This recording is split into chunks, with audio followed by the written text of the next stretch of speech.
사도행전 21장 15절부터 32절까지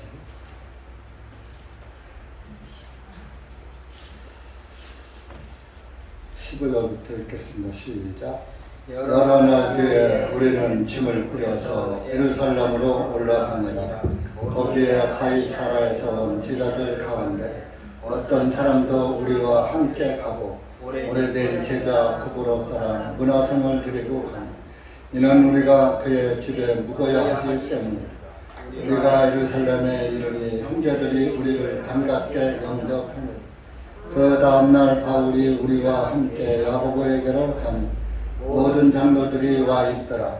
바울이 그들에게 문안한 후에 하나님께서 그의 사역을 통하여 이방인들 가운데서 이루신 일들을 낱낱이 설명하니 그들이 이 말을 듣고 주님께 영광을 돌리며 바울에게 말하기를 형제여 그대가 아는 바와 같이 여기에는 유대인들 중에 믿는 자가 수천 명이나 되는데 그들은 다 율법을 지키는데 열심인 사람들이라. 그대가 이방인들 가운데 있는 모든 유대인들에게 그들의 자손에게 모세를 저버리고 할례도 행하지 말고 관례대로 행하지 말라 가르친다 함을 그들이 들었도다. 그러하니 어찌하면 좋으리요. 그들이 그대가 온 것을 들으면 반드시 많은 무리가 함께 몰려올 것이라. 그러므로 그대는 우리가 말하는 이대로 행하라. 우리에게는 스스로 서원한 네 사람이 있으니 그들을 데리고 가서 그들과 함께 너 자신을 정결하게 하고 그 비용까지 치러서 그들로 하여금 자기 머리들을 깎게 하라. 그리하면 모든 사람들이 그대에 관하여 들은 바가 근거 없을 뿐만 아니라 그대 자신도 율법을 지켜 규례에 맞게 행하는 줄을 알게 되리라. 믿는 이방인들에 대하여는 그들이 우상들에게 바쳤던 것과 피와 목매어 죽인 것과 음행에서 그들 자신이 피하는 것을 제외하고는 그러한 어떤 것도 그들이 지킬 필요가 없다고 우리가 편지를 써서 결론을 지은 바 있노라 하니 그때 바울이 그 사람들을 데리고 가서 그 다음날 그들과 함께 자기 자신의 정결례를 행하고 성전으로 들어가 그들 각 사람을 위하여 예물을 드리기까지 정결하는 날들을 채웠으니라. 정결하게 하는 날들을 채웠음을 알리니라. 그 7일이 거의 끝나갈 무렵에 아시아에서 온 유대인들이 성전에서 바울을 보고 모든 사람들을 선동하여 그를 붙잡고서 외치기를 우리 이스라엘 사람들이여 도우라. 이 사람은 곳곳에서 백성과 율법과 이곳을 대적하여 모든 사람들을 가르치는 그 자인데 거기다 그리스 사람들까지 성전 안으로 들여와서 이 거룩한 곳을 더럽혔느니라 하니라. 이는 그들이 전에 그 성읍에서 에베소 사람 드로피모가 바울과 함께 있는 것을 보았기에 바울이 그를 성전에 데리고 온 줄로 추측하였기 때문이다. 그러므로 온 성읍이 소동하며 사람들이 함께 달려들어 바울을 붙잡아 성전 밖으로 끌어내니 즉시 문들이 닫히니라. 그들이 가서 그를 죽이려고 할 때 온 예루살렘에 수동이 났다는 소문이 군대 총대장에게 들리니 그가 즉시 병사들과 백부장을 거느리고 그들에게 달려 내려가니 그들이 총대장과 병사들을 보고 바울을 때리는 것을 그치니라. 기도하시겠습니다. 사랑의 주님 감사합니다. 오늘도 주님의 은혜 가운데 모였습니다. 이 한 시간도 기록된 말씀을 통하여서 다시 한번 기록된 말씀이 우리를 무엇을 깨닫게 하시는지 알게 하시고 우리도 주님의 복음을 위해서 복음 안에서 또 살아갈 때에 어떻게 지혜롭게 하는 것이 옳은지를 다시 한번 깨닫고 복음을 지혜롭게 전하는 그리스도인들이 될 수 있도록 은혜 베풀어 주시옵기를 간절히 원합니다. 이 한 시간도 여기 고개 숙인 사랑하는 영혼들에게 다시 한번 주님의 말씀의 은혜를 깨닫게 하시고 다시 한번 주님을 바라보며 감사하는 귀한 시간 되게 해 주시옵소서. 예수님의 이름으로 기도하옵나이다. 아멘.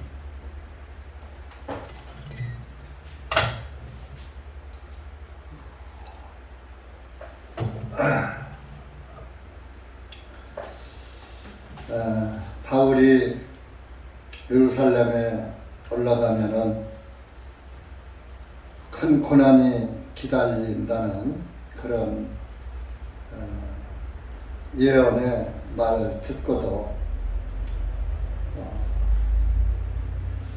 예루살렘에 가는 그 고난 때문에 내가 안 갈 수가 없다 하고 그들이 가지 말라고 붙잡는데도 그 권고를 받아들이지 아니하고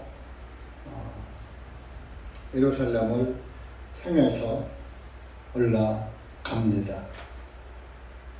그럴 때에 그곳의 사람들은 주님의 뜻대로 이루어지다 하고 주님께 맡겼어요.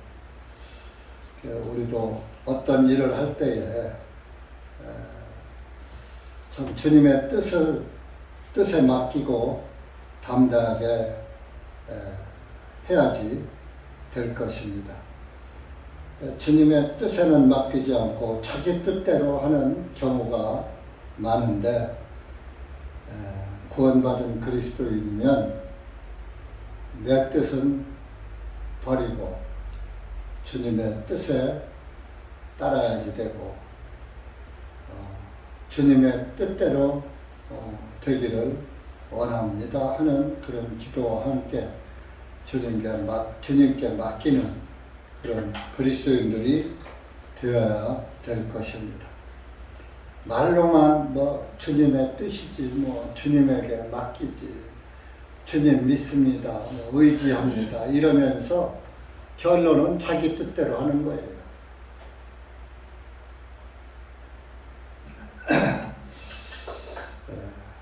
그것은 주님의 뜻에 부합하지 않은 겁니다. 갓 구원받은 사람은 영이 어리니까 그럴 수 있지만은 구원을 받아서 십수년이 됐다고 하면서도 주님의 뜻은 간 것 없고 자기 뜻대로 행하면서 주님의 뜻이야 이렇게 하는 사람도 종종 있어요. 여러분들 어떤 일에도 우리가 주님의 뜻에 맡기고 가야지 되고 살아야 됩니다. 그러니까 하나하나가 그렇게 할 때 모든 모임이 그렇게 되어 가고 있는 것입니다. 먼저 구원받은 사람들이 안 그렇게 하지 않으면 뒤늦게 구원받은 사람들이 무엇을 보고 배우겠습니까? 아무개 형제도 그렇게 하는데 아무개 청해도 그렇게 하는데 그렇게 하는 건가 봐 하고 주님의 뜻은 행방불명되고 자기 뜻대로 사람의 뜻대로 모든 일을 끌고 가려고 할 것입니다. 참 우리가 어떠한 일을 하나 행할 때에도 주님의 뜻 안에서 하면은 잘 이루어져요. 순조롭게. 근데 이제 주님의 뜻이 아닌 것을 하려고 하면 안 이루어지는 거예요. 제가 이번에 예배당을 계약하면서도 다 계약을 심지어 쓰다가도 어그러지고 다 금액까지 다 저축해놨는데도 또 안 이루어지고 또 몇 번을 그렇게 다 됐는데 안 되는 거예요. 그래서 이제 마지막에 이제 포기한 상태에서 한 번 더 찾아보자 하고 포기한 뜻을 포기하고 이제는 그냥 눌러 앉아야 되나 보다 하고 마지막 전화 한 통 한 것이 계약을 하게 되잖아요. 근데 가만히 보면 장소는 좀 좁지만 우리 교회 형편상 뭐 넓으면 뭐 누구는 싫어요. 다 좋지요. 근데 주님이 우리 교회 형편을 아시니까 다 계약을 하지 이루어지지 못하게 막은 거예요. 이제 대체로 안 받고도 조금 힘은 들지만 조금 모자라긴 하지만 대출 안 받고 가진 걸로 들어갈 수 있는 장소를 주셨잖아요. 그래서 참, 주님이 그래도 함께 하시는구나. 앞으로 요즘에 뉴스를 보면 은행 금리도 올려야지 된다고 하고 그런 거 여러분들도 보셨을 겁니다. 그러면 지금 코로나로 인해서 간신히 예배당 나오던 사람들 안 나와버리고 또 이럭저럭 하면서 사람 숫자가 줄죠. 사람 숫자가 줄어드는 게 대출 받고 힘들게 예배당 이끌고 가기가 힘에 겨울 것 같으니까 주님이 힘에 맞게 알선해 주신 걸로 믿습니다. 그래서 정말 우리가 하고자 해도 주님의 뜻이 아니면 안 되는 거. 여러분들이 매사에 내 뜻을 앞세우지 말고 주님께 여쭤보고 여호수아서에서도 보잖아요. 7 족속을 다 멸하라고 했는데 기브온 족속이 거짓 꾸미고 왔을 때 하나님한테 여쭤봤으면 야 그거 화친하지 말아라. 기브온 족속이다 하고 알려줬을 텐데 하나님께 여쭤보지 않고 그 겉 모양만 보고 동맹을 맺고 화친을 함으로 하나님의 뜻도 불순종한 것이 돼버리는 거죠. 또 그걸로 인해서 전쟁까지 하게 되죠.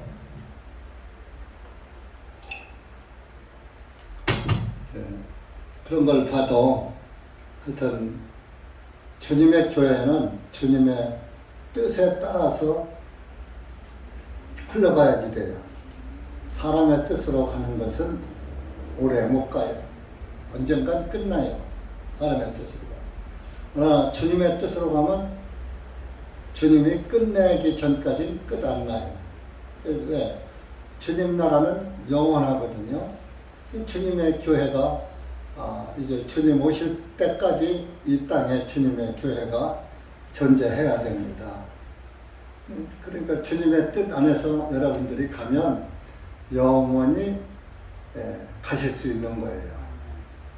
영생에 들어가는데 하자가 없어요. 근데 여러분들이 주님의 뜻을 거스리고 주님의 뜻은 뒷전이고 내 뜻대로 내 생각대로 내 의지대로 해버리면 그분은 끝까지 믿음을 지키지 못합니다. 언젠가는 벽에 부딪힐 날이 올 것입니다. 그래서 이제 바울 일행이 짐을 꾸려서 예루살렘으로 갑니다. 근데 예루살렘으로 갈 때에 그 구브로 사람 문하손 16절에 보면 문하손이라는 사람을 데리고 가요. 근데 그 문하손의 집이 예루살렘에 있었던가 봅니다. 그래서 이는 우리가 그의 집에 묵어야 하기 때문이라. 뭐 지금은 뭐 모텔도 있고 뭐 이런 숙소가 많지만, 나그네 숙소가 많지만, 예전에는 그런 숙소가 별로 없었어요. 다 그냥 민가에서 유숙하고 좀 묵어갑시다 하면 방 한 칸 사랑방 내줘서 묵어서 가면서 자기 집에서 재운 사람 그냥 못 보내잖아요. 아침상까지 차려서 먹여서 보내고. 우리 옛날 시골집이 큰 고개를 하나 넘어오자마자 맨 첫 번째 집이 우리 집이었어요. 길가에. 그러니까 저녁에 어떤 이제 초행길에 있는 사람들이 길을 가다가 날이 저물면 산 전기가 있습니까? 뭐가 있습니까?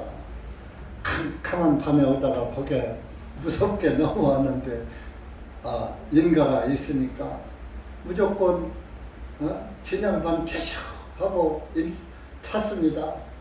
그러면 누구요? 나 지나가는 사람인데 하룻밤 좀 묵어갈 수 있습니까? 그러면 우리 뭐 사랑방이 있었으니까. 우리 아버님이 그런 건 참 잘하셨어요.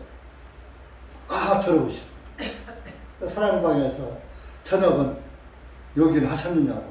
뭐 어디서 먹어요? 못 먹죠. 그러면 또 우리 어머님한테 저녁상 차려내라고 해가지고 밤중에 자다 말고 일어나서도 차리고, 저녁상 뭐 새로는 못 해줘도 찬밥이라도 차려서 또 요기를 식사를 하게 하고, 아침에 일어나면은 또 아침 먹여서 보내고, 뭐 돈을 받든 뭘 받든. 장사꾼들도 또 그렇게 해서 또 자고 가는 사람들이 있어요. 그러니까 어떤 장사꾼들은 밥값 준다고 해요. 안 받아요. 무슨 밥값이냐. 그러면 이제 뭐 자기가 파는 물건 조금 내놓고 가는 사람도 있고, 그래요.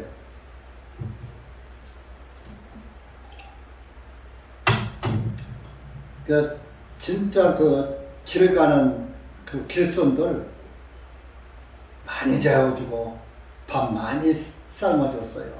꽁보리밥에. 아마 옛날 인심은 그렇게 좋았어요. 지금은 낯선 사람 집안에 들이지도 않고 오히려 아는 사람도 우리 집에 오지 마. 왜? 아이고 오면 또 청소해야 하고 늘어놓은 거 뭐 창피하고. 목사도 오지 말라 그래. 왜? 청소해야 하고 치워야 하니까. 또 그것뿐이야. 또 식사 대접해야지. 또 신방 오면 또 신방비라도 좀 드려야지. 그러니까 손해가 이만저만. 그러니까 이제 목회자들도 오는 걸 싫어하는 그런 시대가 돼버렸어요. 그렇게 함으로 인해서 사랑이 식어지고, 예수님의 사랑도 식어지고, 성도의 교제도 막혀가고, 정말 이제 예수 그리스도의 참 사랑 안에서 믿음을 지키기가 점점 어려워지고 있는 찰나에 코로나라는 불청객이 찾아와가지고 이제는 아예 그냥 뭐 내 집 뭐 서로 왕래를 못하게 아주 막아놔 버렸어요. 그래서 지금은 오히려 누구 집에 간다고 하면 그건 아주 이상한 사람 돼버리고, 간다는 소리 말도 못하는 시대가 됐습니다. 그래서 이제 그 문하손이라는 사람을 데리고 가요. 왜? 예루살렘에 가면 묵을 집이 있어야 되거든. 뭐 하루 저녁이야 어디 가서 묵을 수 있겠지만 여러 날을 묵어야지 되는데 모르는 집에서 여러 날 묵을 수가 없잖아요. 그래서 구원받은 제자 구브로 사람 므낫을 데리고 갔다. 그러니까 예루살렘에 가니까 예루살렘에 있는 구원받은 형제들이 반갑게 맞이하죠.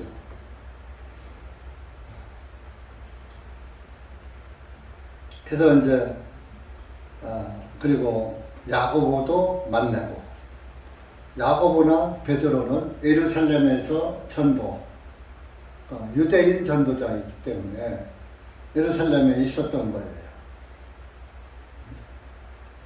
바울은 이방인 전도자니까 순회 전도했고 이방으로. 그 이제 야고보와 만나. 그 이제 바울이 간다 그러니까 그 모든 장로들이 다 모여 있더라. 이 장로들이 여기서 장로가 다 구원받은 제자들이에요. 복음 전도자들이에요. 예수님의 제자들 포함해서. 장로교회 장로가 아니에요. 전도자들이에요. 전도자들. 목회자들이에요. 예루살렘이 뭐 한 사람 모임 한 군데서 됩니까? 이스라엘 땅에도 각 지역마다 교회가 있어야 할 거 아니에요. 회당이 있고. 그러니까 거기서 각 회당에서 복음을 전하는 사람들이 장로라고 한 거예요.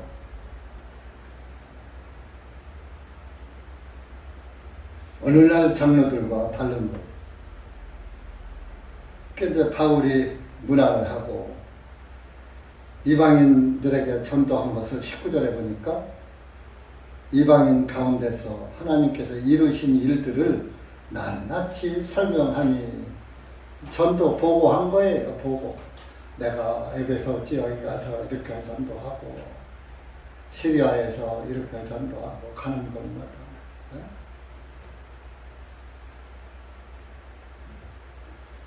낱낱이 설명을 했다 이겁니다.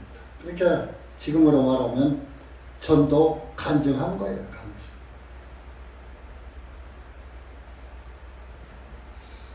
그 말을 듣고 그들이 주님께 영광을 돌리며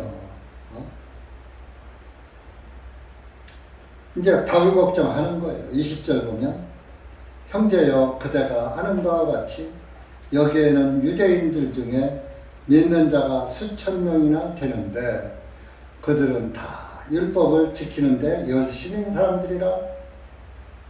예루살렘에 유대인들이 수천 명이 지금 이렇게 모여 있는데 다 율법 지키는 자들, 율법주의자들이라.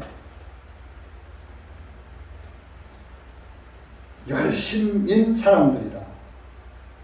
그대가 이방인들 가운데 있는 모든 유대인들에게 그들의 자손에게는 모세를 저버리고 할례도 행하지 말고 관례대로 행하지 말라 가르친다 함을 그들이 들었도다. 바울이 다니면서 이제 율법 끝났어. 율법 지킬 필요 없어. 염소와 송아지 잡아서 제사 드릴 필요 없어. 할례할 필요 없어. 뭐 갈라디아 교회 가서 할례한다 그러니까 할례하지 말아라. 막 이렇게 가르쳤잖아요. 그런 것이 예루살렘까지 소문이 소문은 지금처럼 통신이 스마트폰 없어도 소문은 다 들리는 거예요.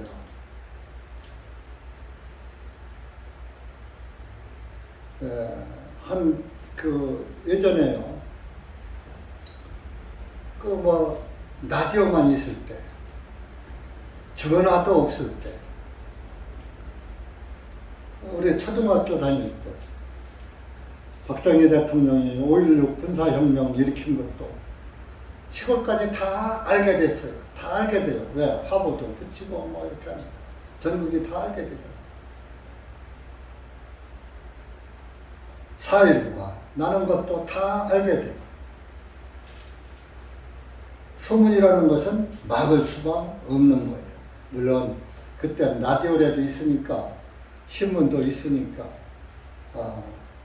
알 수가 있었겠지만 이때는 라디오 신문 있어요 없어요? 없죠. 2000년 전에 뭐 그런 게 있습니다. 그래도 왕래하는 상인들이 있죠. 뭐 왔다 갔다 하는 그 나그네들을 통해서 다 알게 되는 거예요. 하늘 아래서 일어나는 일 다 비밀을 읊는 거예요.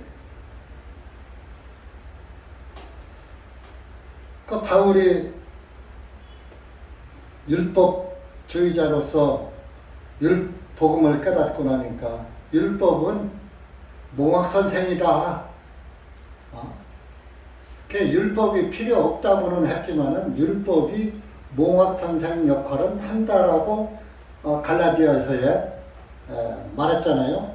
그러니까 율법의 말한 것을 다 율법이 완성됐다. 율법은 그 모형이었었는데 그 모형이 완성됐다. 율법의 완성을 가리킨 것이지 율법 자체를 아주 완전 무시한 건 아니에요. 율법은 모형과 그림자라고 그랬잖아요.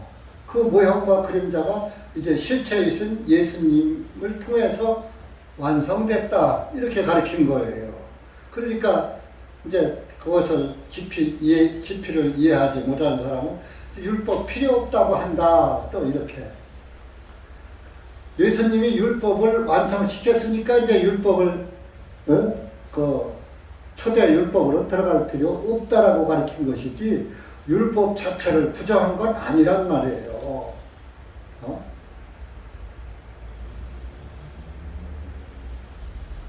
율법의 완성을 알려준 것이죠.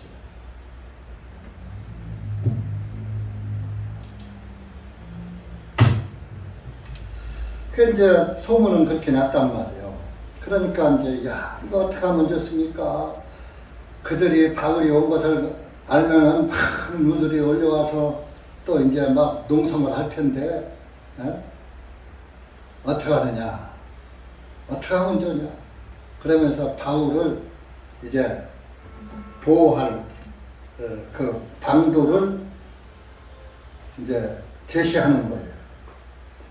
우리에게 23절입니다. 우리가 시키는 대로 해. 그렇지 않으면 바울 형제 망신당하고 큰일 당해. 우리에게 스스로 서운한 네 사람이 있으니 우리에게 이제 나시린으로 서운한 그 네 사람이 있다. 완전 율법자에서 이제 그리스도의 복음 안으로 돌아오는데 아직 완전히 돌아오지 못한 사람. 그래도 이제 율법주의에서는 조금 약간 탈피해서 율법도 좀 지키면서 예수님의 복음도 받아들이는 그런 이제 약간 그런 사람들이죠. 근데 그런 사람, 서운한 사람, 네 사람이 있으니, 이들은 이제 율법을 지킨단 말이에요. 그 정결례를 행한다 이겁니다. 24절을 보면 그들을 데리고 가서 그들과 함께 너희 자신을 정결하게 하고 그 비용까지 치러서 그들로 하여금 자기 머리를 깎게 하라. 나시린이 이렇게 되면은 그 정결례를 행해야지 되는데 정결례를 행할 때 머리를 깎는 그런 습관이 있었어요. 그래서 이제 그 사람들 정결례를 행할 때는 또 뭐 염소나 송아지, 비둘기 뭐 자기 형편에 맞게 준비해야죠. 예물을.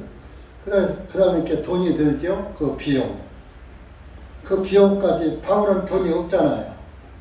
그러니까 그 정결례 하는데 들어가는 그 비용까지 다 치러주면서 대납해준다 이겁니다. 그러면서 그 정결 해하려고 하는 사람들이 머리를 깎을 때 자네도 같이 깎거라 이런 얘기, 형제도 같이 깎거라. 그리하면 모든 사람들이 그대에 관하여 들은 바가 근거 없을 뿐만 아니라 그대 자신도 율법을 지켜 규례에 맞게 행하는 줄을 알게 되리라. 율법을 반대한다고 폐지된 율법이라고 해서 율법 지킬 필요 없다라고 하는 소문을 들었는데 보니까 머리도 깎고 비둘기나 염소나 송아지나 이렇게 예물도 드리고 하는 것을 보니까 에이 소문과 사실이 다르네 이렇게 헛소문이었네 이렇게 하는 것을 알게 될 것이다. 이제 우선 화는 피하고 가라 그런 얘기죠. 이제 이 머리를 깎는 그 규례가 민수기에 나와요. 그 머리를 깎는 것은 나실인의 규례예요. 민수기 6장을 찾아보세요.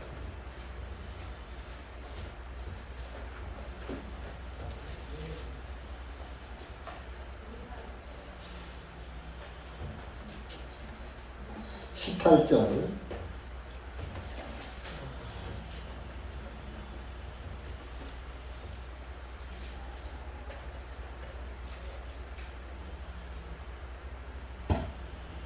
(18절부터) 21절까지 시작. 나실 사람은 회중의 성막의 문에서 자기가 구별하는 머리를 밀 것이며 자기 구별의 그 머리털을 가져다가 화목제 예물의 희생물 밑에 있는 불 위에 놓을 것이며 제사장은 삶은 순양의 앞다리와 방주리에서 누룩 없는 빵 한 개와 누룩 없는 얇은 과자 한 개를 가지고 와서 나실 사람이 자기의 구별의 머리털을 민 후에 그의 양손 위에 놓고 제사장은 주 앞에 요제로 그것을 흔들어 드릴 것이니 이것을 흔든 가슴과 들어올린 어깨 부분과 함께 제사장을 위하여 거룩한 것이니라. 그 후에는 나실 사람이 포도즙을 마실 수 있느니라. 이것이 서운한 나실 사람과 그의 손이 얻을 수 있는 그것 이외에 그가 구별해서 주께 드리는 그의 예물의 법이며 자기가 서원한 대로 자기 몸을 구별하는 법을 따라 행하여야 하느니라 하시니라. 이렇게 이제 나실인들이 정결례를 할 때에 하는 규례를 말씀하는 거예요. 여기에 보니까 머리 깎는 그 규례가 나오잖아요. 그 이제 사도행전 18절에도 바울이 머리를 한번 깎은 적이 있어요.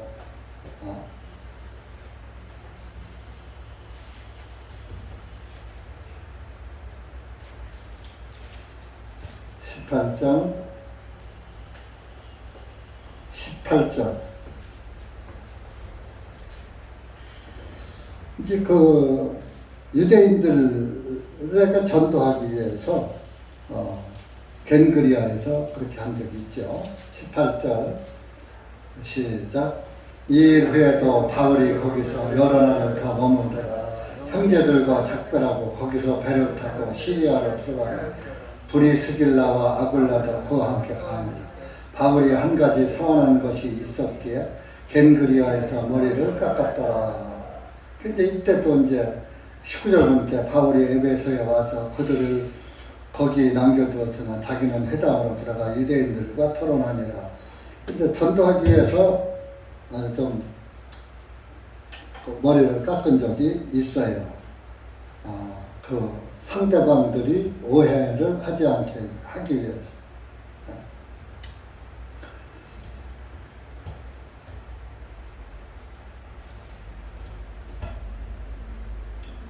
그 고린도 전서 9장에도 한번 가서 9장.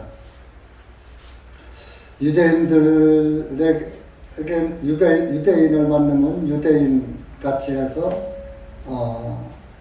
유대인들을 구원하고 이방인을 만나면 이방인과 같이 또 행동해서 또 전도하고 그렇게 한 것을 볼 수가 있습니다. 20절, 9장 20절부터 22절까지 고린도전서 9장 20절 시작. 또 유대인들에게 내가 유대인같이 된 것은 유대인들을 얻고자 함이며 율법 아래 있는 자들에게 율법 아래 있는 것 같이 된 것도 내가 율법 아래 있는 자들을 얻고자 하며 율법 없는 자들에게 율법 없는 것 같이 된 것은 비록 내가 하나님께는 율법 없는 자가 아니요 오히려 그리스도께는 율법 아래 있지만 내가 율법 없는 자들을 얻고자 하며 약한 자들에게 내가 약한 것 같이 된 것은 약한 자들을 얻고자 하며 내가 모든 사람에게 모든 것이 된 것은 어떻게 해서든지 몇몇 사람이라도 구원을 얻게 하고자 함이라. 그러니까 유대인들 만났을 땐 유대인같이 행동하고 율법 아래 있는 자들에게는 율법 아래 있는 것 같이 하고 율법 없는 자들에게는 율법 없는 것 같이 하면서 전도했다. 그런 말이죠. 그러니까 그때그때에 그래서 사실은 조금 우리가 복음을 전도하려면은 너무 친하게 하는 것도 사실은 구원 받을 사람도 구원 못 받게 하는 그런 계기가 될 수가 있어요. 그렇다고 뭐 우리가 교회 하면 우선 십자가 이렇게 되잖아요. 그러니까 복음을 위해서는 그냥 주기도문도 하고 사도신경도 하고 십자가도 달고 해야지 되지 않느냐. 그래야 스무스하게 전도할 수 있지 않느냐. 그런 생각도 할 수 있어요. 그래서 실제적으로 한국의 복음교회라는데 보세요. 뭐 인도원이나 또 저기 강남 박모 목사교회나 십자가 다 몰아놨어요. 물론 사도신경 주기도문은 않겠지만 그리고 또 뭐 11조도 또 강연을 안 는다고 하지만 또 받는다고 그래요.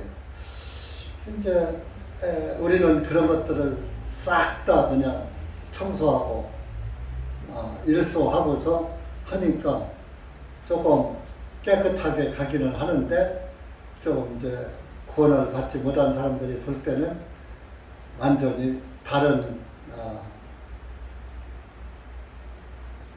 달리 볼 수가 있는 것입니다. 그래서 참 이게 복음은 어떻게 전하는 것이 옳으냐, 누르고 싹 제거하고서 전도하는 것이 옳긴 한데 실제적으로 옛날에 서목사님도 내가 구원받고 서울교회 갔을 때는 장로교 간판이 붙어 있었어요. 원래 그 양반이 고려신학대학 출신이거든. 아주 한국의 아주 정통 보수 신학을 나온 분이니까 이제 그러니까 부흥 강사로 인정을 받고 다녔던 거예요. 이제 부흥 강사 하려니까 장로교 간판 떼버리면 누가 또 초청하나 안 하니까 그렇게 해서 부흥 강사로 다니면서 복음을 전하는데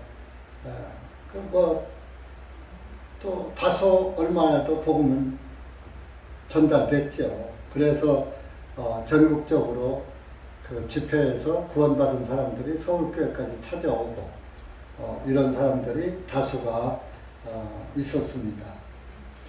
근데 너무 그 종교교회에서 무리한 것들을 요구하니까 부흥 강사를 그만두면서 이제 장로교 간판을 떼어버렸죠. 그때부터 고난이 시작됐던 거예요. 2단이니 3단이니 매도가 되기 시작했었죠. 그래서 실제적으로 참 약간 지혜를 써서 하는 것도 바울 지혜를 쓰는 것도 때에 따라서는 괜찮지 않은가. 그때 따라 마땅하게 현실에 맞게 복음을 전하는 것. 이제 어쨌든 그런 그 생각이 드는데 어쨌든 바울은 그렇게 했어요. 머리를 깎은 적이 사도행전 18장에 있으니까 예루살렘 교회에서 그걸 안다는 말이에요. 그러니까 야, 그전에도 머리 깎았잖아. 그렇게 한번 또 깎어. 나시리처럼. 그런 거예요. 그래서 실질적으로, 바울도 그렇게 한 거죠. 그렇게 하면서, 이제 믿는 이방인들에게 다 이렇게 우리가 나시리처럼 하지만은 이방인들에게는 이렇게 가르쳤다 하는 것을 이제 말하게 한 거예요. 25절에 믿는 이방인들에게 대하여는. 그럼 이방인들에게도 율법 지키라고 했느냐? 아니다. 율법 지키라고 한 게 아니고 이렇게만 하면 된다라고 가르쳤다. 뭐요? 우상들에게 바쳤던 것과, 자, 율법에도 우상 숭배하라고 그랬어요? 하지 말라 그랬어요? 하지 말라 그랬죠. 그리고 피와 목매어 죽인 것과, 자, 피 흘리지 않고 목매어 죽인 거 먹지 말라고 그랬거든요. 다 목을 따서 피를 흘리게 하고 먹으라고 했거든요. 그러니까 피를 먹지 말라고 그랬거든요. 그러니까 피와 목매어 죽인 것과, 율법에서도 이건 있는 거니까, 음행에서, 또 율법에도 음행하라고 했어요? 하지 말라고 했어요? 하지 말라고 했잖아. 음행에서 그들 자신이 피하는 것을 제외하고는, 그러니까 우상 숭배, 또 목매어 죽인 거, 음행, 이런 것은 하지 말라고 우리가 가르쳤다. 이방인들에게. 그러니까 지금 이방인들에게 가르쳤지만은 이것이 신약교회에 가르친 거거든요. 그러니까 오늘날 우리 신약교회, 우리 교회가 여기에 해당되는 거예요. 제외하고는 그 어떤 것도 지킬 필요가 없다고 우리가 편지를 써서 결론을 지은 바 있노라. 그러니까 유대인들이 들을 때 어떻게 생각해요? 그래, 율법에도 우상 숭배하지 말라고 그랬지, 피 먹지 말라고 그랬지, 또 음행하지 말라고 그랬지, 그래, 잘 가르쳤네. 이렇게 생각할 거 아니에요. 이방인들은 그 외에 희생 제사 드릴 필요가 없잖아요. 율법이 없으니까. 그러니까 이것만 지키고 다른 건 지킬 필요 없다고, 율법에 다른 거 지킬 필요 없다고 했다. 그렇게 유대인들이 행할 때 맞잖아요. 이방인들 전도할 때 율법의 일부, 우상 숭배, 또 피 멀리하고, 또 음행하지 말고, 이거만 하지 말고 다른 것 그냥 다 율법 안 지켜도 된다고 했다. 그냥 이러니까 그래 잘했네 이렇게 이제 이해를 했겠죠. 그래서 이렇게 그 정결례를 행했어요. 26절에 보니까 정결례를 행하고 성전으로 들어가서 이제 예물을 드리고 다 이제 했단 말이에요. 그랬는데 참 그 비밀은 드러나지 않는 것이 없는 거예요. 27절에 보니까 그 7일이 정결례를 행하는 기간이 7일 동안이거든요. 그런데 그 7일이 거의 끝나갈 무렵에 아시아에서 온 유대인들이 아시아에서 왔으니까 뭐요? 이방이잖아요. 이방 땅. 이방 땅에 가서 있던 유대인들이 바울의 전도를 들었잖아요. 아시아에서 복음을 전했으니까. 그 이제 유대인들이 와서 성전에서 바울을 본 거예요. 바울을 보니까 바울이 아이고 완전히 그 다른 복음을 전하는 것을 율법 지킬 필요 없다. 율법 끝났다. 뭐 희생예물 드릴 필요 없다. 그냥 다 전하는 거 다 알았는데 여기 와서 정권리에 항하고 그러니까 하면서 성전에서 유대인들과 섞어 있으니까 와서 이제 고자질 해버린 거예요. 산통을 깨버린 거예요.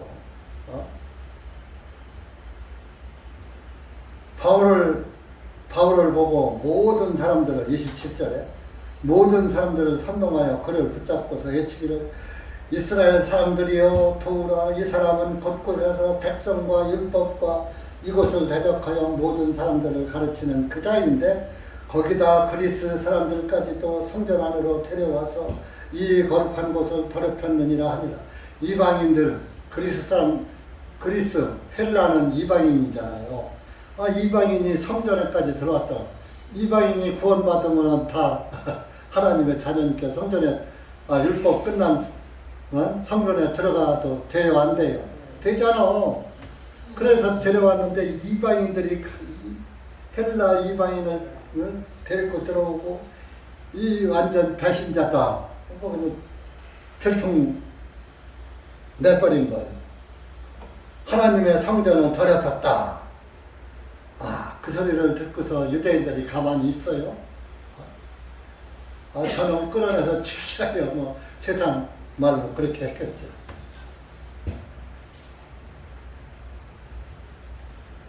그래 온 성읍이 난리가 난 거예요. 그래서 30절 보세요. 그러므로 온 성읍이 소동하여 사람들이 함께 달려들어 바울을 붙잡아 성전 밖으로 끌어내니 즉시 문들이 닫히니라.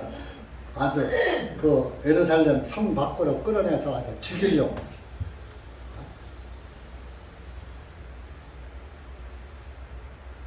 31절 그들이 가서 그들을 죽이려고 할 때에 온 예루살렘에 소독이 났다는 소문이 군대의 총대장에게 들리니라.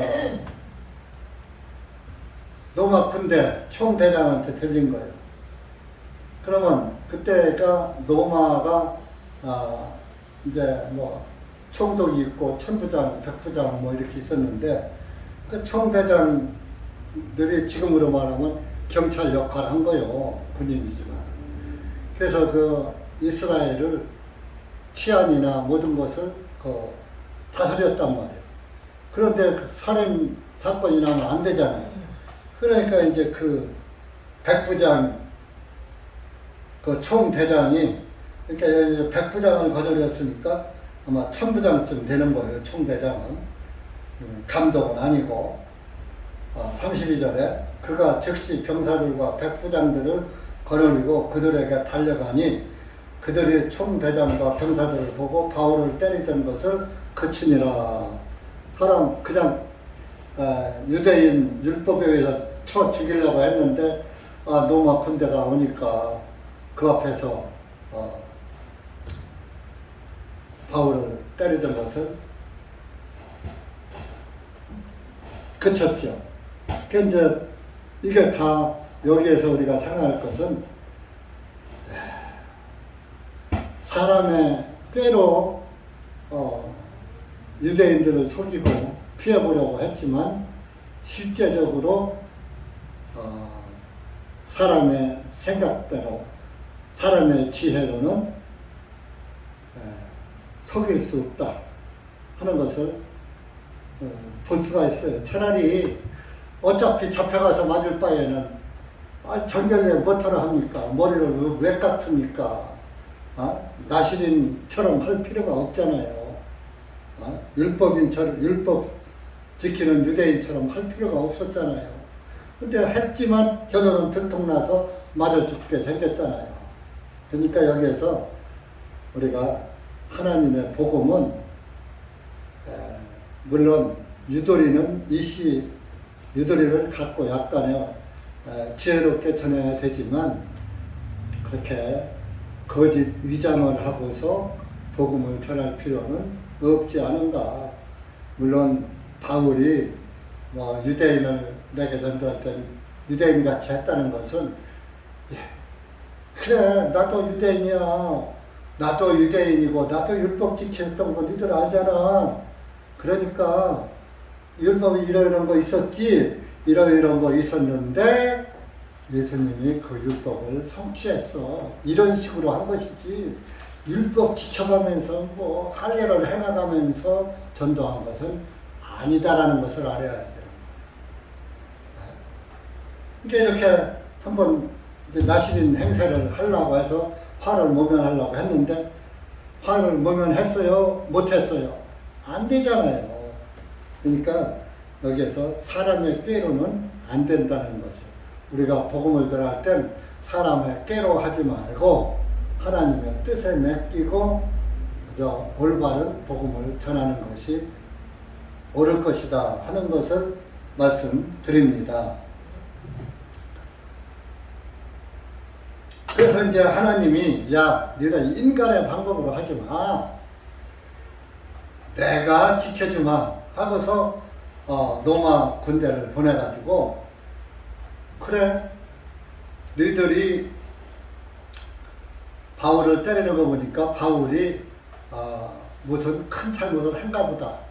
그러니까 우리가 데리고 가서 붙잡아 가지고 가서 조사를 해보마. 그런 차원에서 바울을 붙잡아서 쇠사슬로 결박하라고 명령을 해버렸어요. 총대장, 천부장.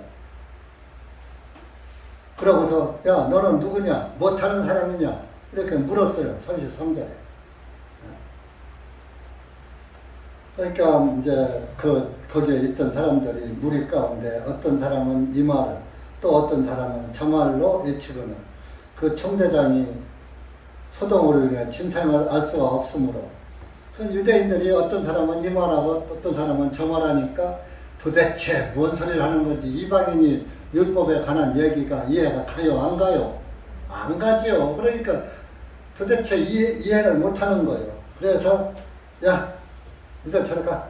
우리가 데리고 가서 조사를 해볼 거야. 하고서 그 바울을 병영 안으로 군인 막사로 데리고 간 거예요. 병영 안으로 데리고 가라고 명령하니라. 그러니까 군대들이 바울을 데리고 에워싸가지고서 데리고 가니까 유대인들이 털끝 하나 건드려 못 건드려요. 하나님은 로마 군대를 통해서 바울을 지켜주는 거예요. 그러니까 여러분들 복음 안에서 살면 하나님이 어떤 방법으로든지 여러분들을 지켜주신다는 것을 여기서도 알아야 돼요. 바울이 여기서 이렇게 묶여서 갔지만은 자 묶어가지고 하니까 그들이 바울을 소홀히 다룬다고 생각해요? 법대로 다룬다고 생각해요? 유대인들이. 저 결박해서 군인들이 후에서 들고 가니까 바울 너는 이제 죽었다 이제 이렇게 생각할 테죠. 그래도 예루살렘 백성들이 그 군대 뒤따라가면서 그를 없애버리라고 농성을 한 거예요. 그러니까 야 이거 저 병영 안으로 빨리 데리고 들어가라. 이제 군대 진영 안으로 들어갔죠. 그래서 이제 그 천부장이 물었죠. 너는 누구야? 하고 물으니까 39절. 그래? 39절 한번 읽어보세요. 시작. 바울이 말하기를 나는 길리기아의 성읍 다소 출신의 유대인으로 그리 작지 않은 성읍의 시민이라. 그러니 내가 그대에게 간청하건대 나로 하여금 백성에게 말하는 것을 허락하라 하며 그가 허락함으로 바울이 계단 위에 서서 사람들에게 손짓하니 아주 조용해지니라. 그가 그들에게 히브리 말로 말하여 전하니라. 이제 그 총대장에게 말했어요. 청대장, 내가 당신에게 좀 할 말이 있다. 뭐냐? 나는 길리기아의 성읍 다소 사람이야. 유대인이야. 그러니까 다소, 길리기아 다소에 사는 유대인이다. 그러니까 나는 이방인이 아니야. 유대 사람이야. 그러니까 내가 유대인들에게 할 말이 있어서 왔는데 지금 이 지경이 됐다. 그러니까 내가 유대인들에게 그 할 말을 할 수 있도록 좀 허락해달라.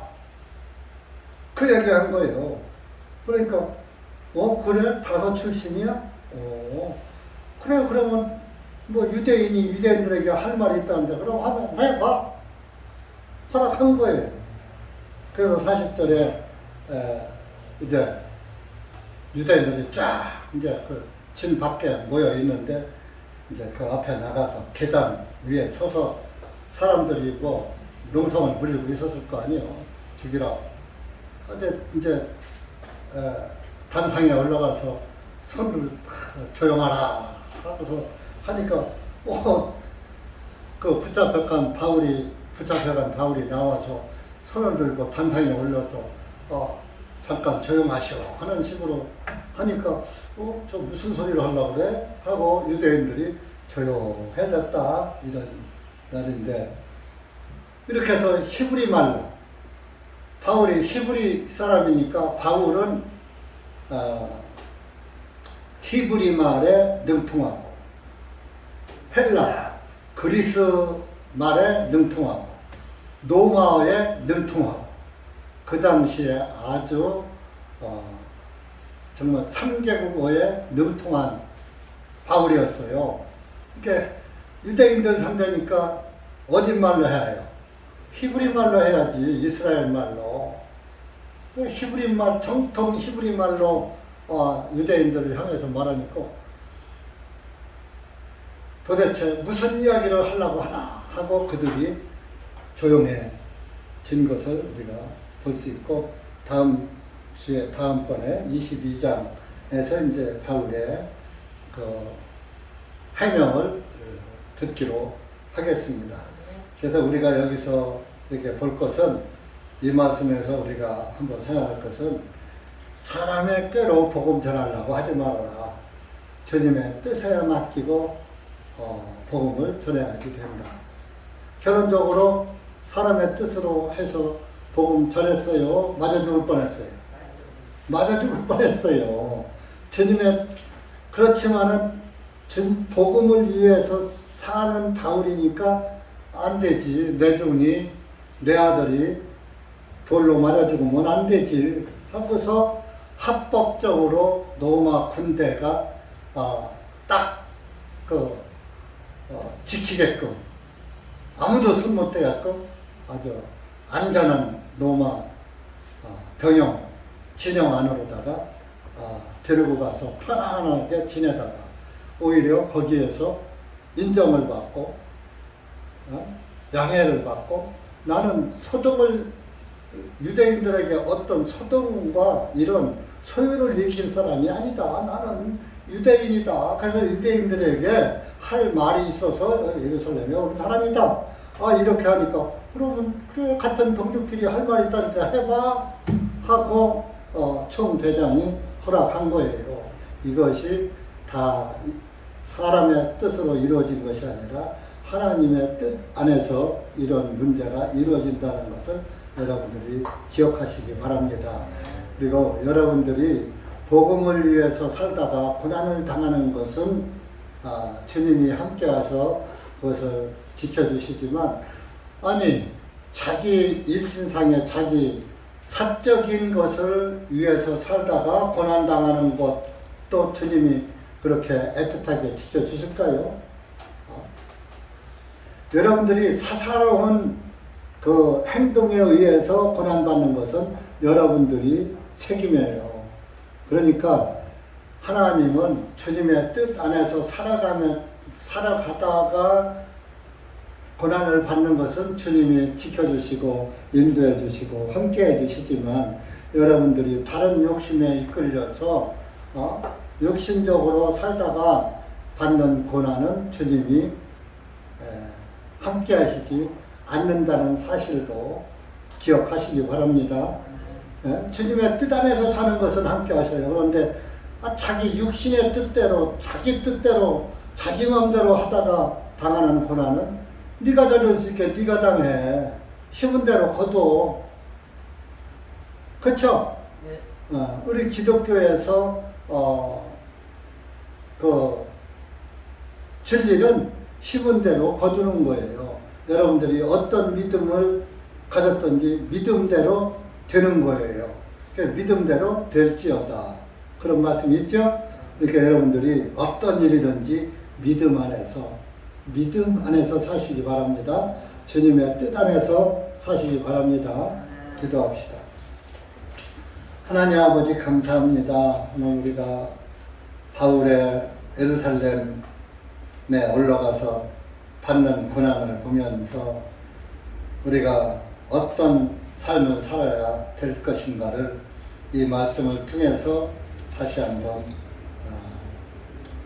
깨달았습니다. 하나님 아버지, 우리가 복음으로 말미암아서 하나님의 자녀가 됐으면은 하나님의 말씀 안에서 살아가는 것이 주님의 자녀의 본분인 줄 압니다. 우리가 주님의 자녀라면 또 우리 아버지를 또 증거하는 아버지의 아들로 살 수 있도록 은혜 베풀어 주시옵기를 원하옵고, 항상 우리는 아버지의 뜻에 순종하고 복종하는 아들들이 되고 딸들이 될 수 있도록 은혜 베풀어 주시옵소서.